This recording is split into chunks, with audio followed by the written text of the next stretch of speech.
नमस्कार दोस्तों, आज इस वीडियो के अंतर्गत इंटरमीडिएट की प्रश्नावली 4.3 के प्रश्नों को हल करेंगे। इस प्रश्नावली को हल करने से पहले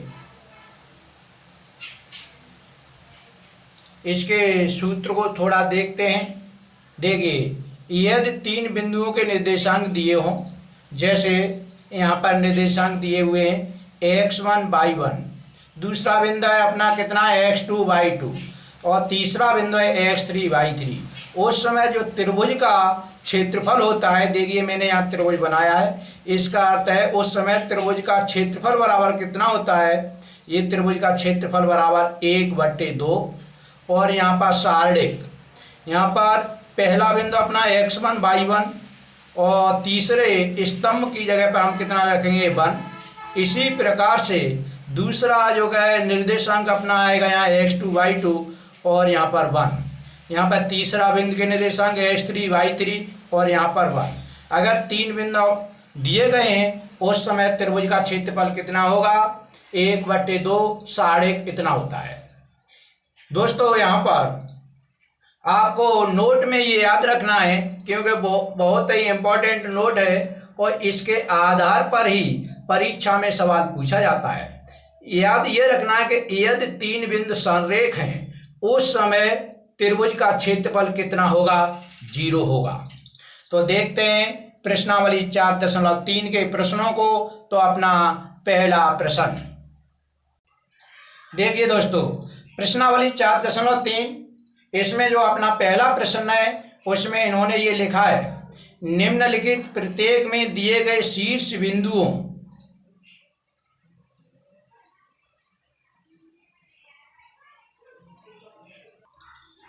द्वारा बने त्रिभुज का क्षेत्रफल ज्ञात कीजिए। ये अपने शीर्ष बिंदु दिए हुए हैं, यहाँ पर ये x1 है, ये y1 है, यहाँ पर x2 है, ये y2 है, यहाँ x3 है और ये y3 है। इसी प्रकार से ये इसमें 3 पार्ट दिए गए हैं। तो सबसे पहले हम पहला पार्ट करते हैं। तो देखते हैं अपना पहला पार्ट। अपने पहले पार्ट के निर्देशांक ये हैं 1 0 6 0 4 3। तो दोस्तों इसे मैंने बताया क्या मानेंगे हम x1 और दूसरे को कितना मानेंगे y1। इसी प्रकार से यहाँ पर दूसरे निर्देशांक में x2 और यहाँ पर y2, यहाँ पर कितना मानेंगे x3 और यहाँ पर कितना y3। तो मैंने सूत्र जो बताया आपको, जो फॉर्मूला बताया है वो है त्रिभुज का क्षेत्रफल बराबर त्रिभुज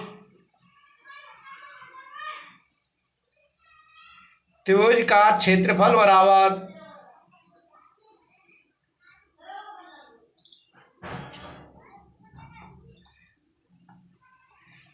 कितना 1/2 और यहाँ पर अपना सारणिक है, यहाँ पर बताया मैंने x1 और यहाँ पर y1 और यहाँ पर 1 इतना। दूसरी रो के अंदर अपना आ रहा है x2 और यहाँ पर y2 और यहाँ पर 1 और यहाँ पर कितना x3 और यहाँ पर y3 और यहाँ पर 1 इतना होता है। यहाँ पर ये मान रखे दे रहे हैं तो ये कितना होगा अपना, यहाँ पर होगा अपना 1/2, यहाँ पर 1 0 और इसकी जगह पर 1। इसी प्रकार से दूसरी रो लिख रहे हैं x2 की जगह पे अपना कितना आएगा 6 और y2 की जगह पे 0 6 0 और यहाँ पर अपना 1 आएगा। x3 की जगह पे कितना आएगा 4 और y3 की जगह पे कितना आएगा 3 आएगा और यहाँ पर कितना 1 होगा, इतना होगा। दोस्तों देखिए, इसका सारणिक खोलने के लिए मैंने आपको ये बताया था कि यहाँ पर इसको प्रसार किए देते हैं, यहाँ पर अपना 1/2 और इसका प्रसार कर रहा हूँ। यहाँ पर मैंने ये बताया था कि आपको कितना लिखना है कि ये 1 6 4 पहला कॉलम, दूसरा 0 0 3 दूसरा कॉलम 1 1 3 और ये अपना तीसरा कॉलम। ये आपको क्या करना है, लिख लेना है। ये लिख लेना। और फिर मैंने आपको यहाँ ये बताया था कि पहले कॉलम को आपको फिर से रिपीट कर लेना है। कितना? 1 6 4। और दूसरे कॉलम को 0 0 और 3। इस तरह से मैंने बताया आपके यहाँ पर इसका डायगोनल के अंतर्गत यहाँ पर आपको क्या करना है, इनका मल्टीप्लिकेशन करके यहाँ लिखना है 1 0 3 का, तो कितना होगा 0। फिर दूसरे डायगोनल का यहाँ पर इसका मल्टीप्लिकेशन करके यहाँ लिखेंगे तो इसका भी कितना होगा 0 होगा। इसी प्रकार से इसका मल्टीप्लिकेशन करके यहाँ लिखेंगे इसका, तो यहाँ कितना होगा 1 का 6 में किए 6 36 18, यहाँ पर कितना हो जाएगा 18 हो जाएगा। ये कोष्टक क्लोज करेंगे, यहाँ मान इसका चिन्ह लगाएंगे। अब इधर से करेंगे इसका इसमें गुणा करेंगे तो दोस्तों 0 होगा क्योंकि 0 है।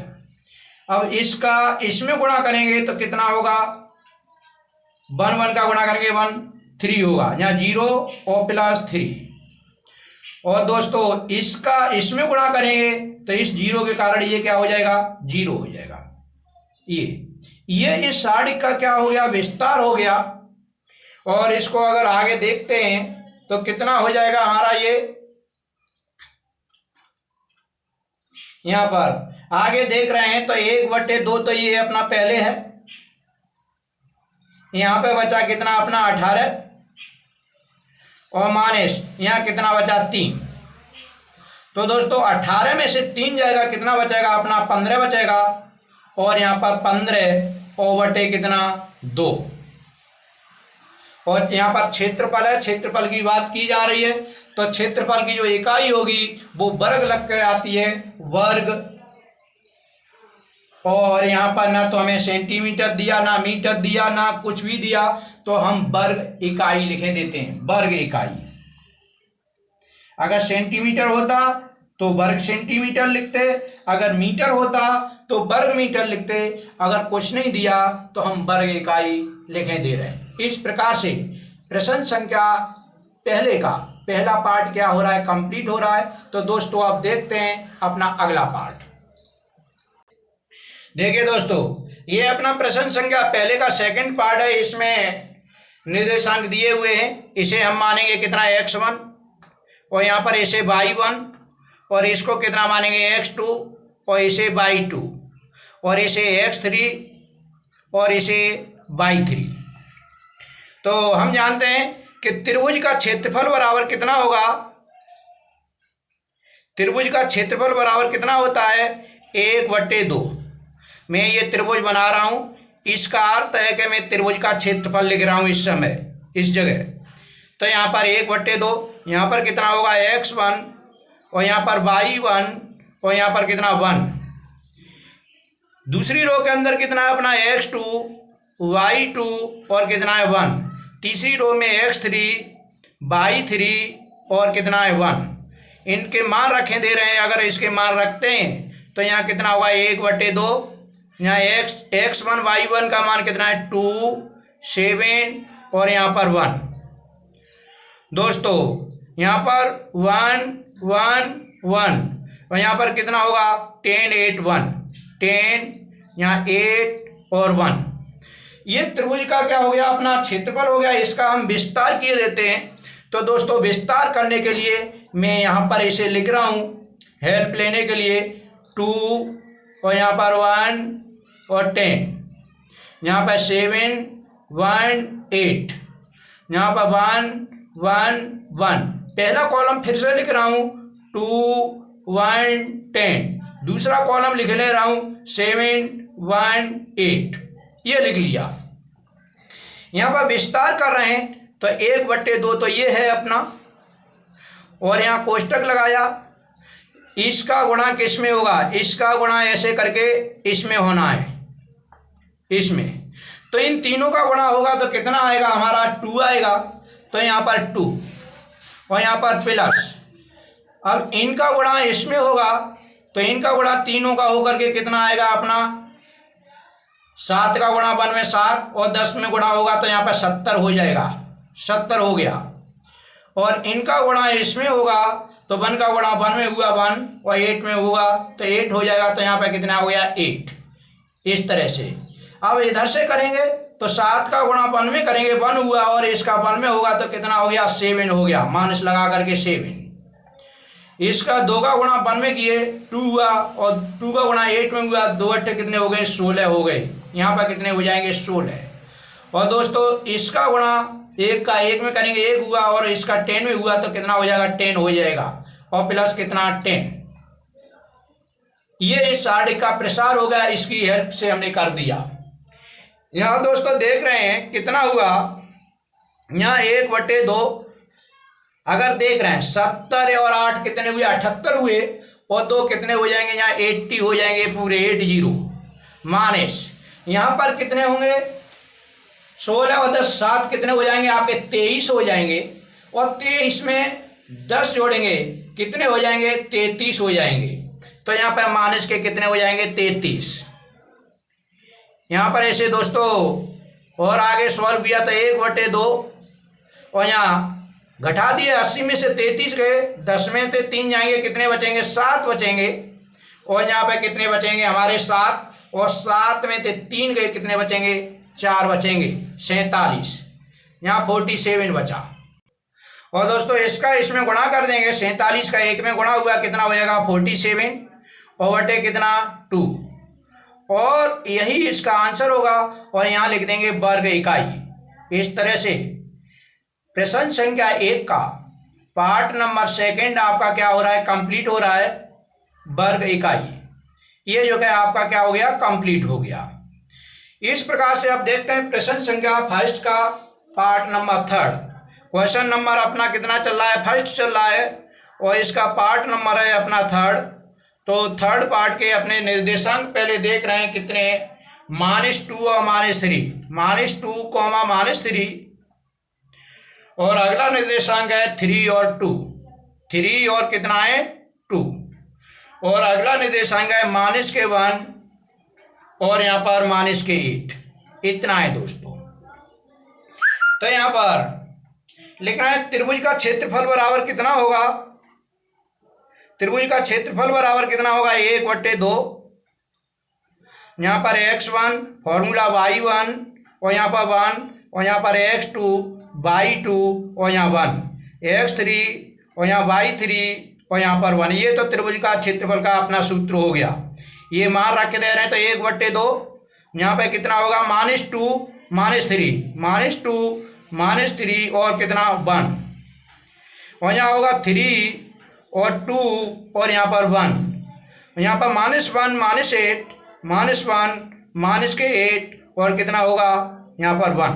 ये दोस्तों इसमें सूत्र में लग गया।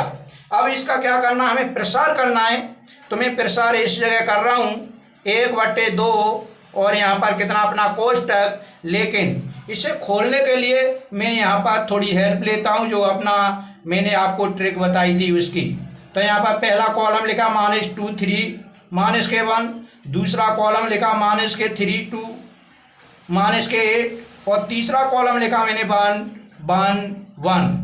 फिर बताया था आपको पहला कॉलम -2 3 -1 और दूसरा कॉलम -3 2 और -8, ये आपको फिर से लिखने हैं।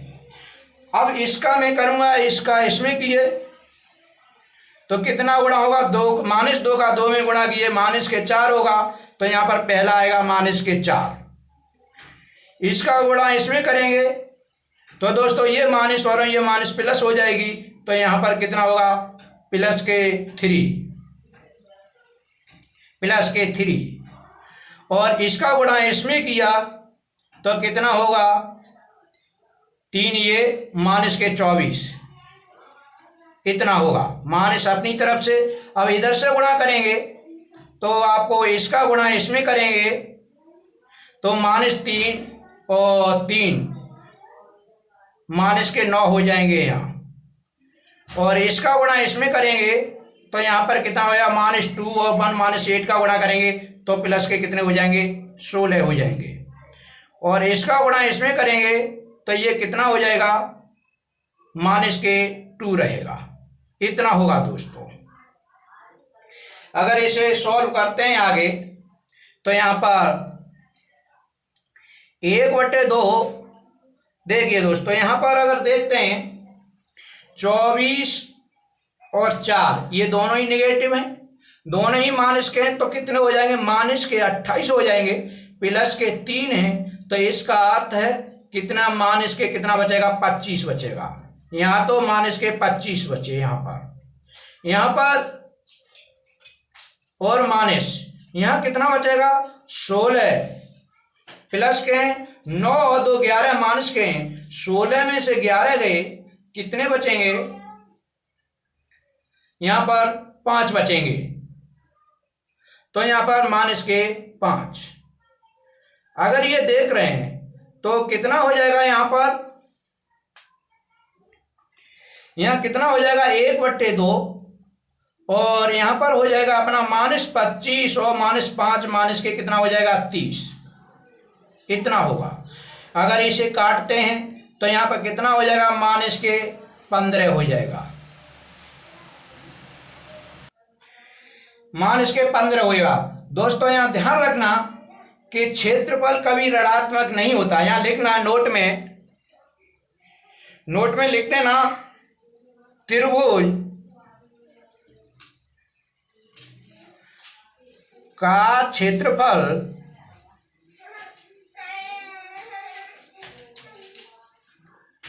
ऋणात्मक नहीं होता,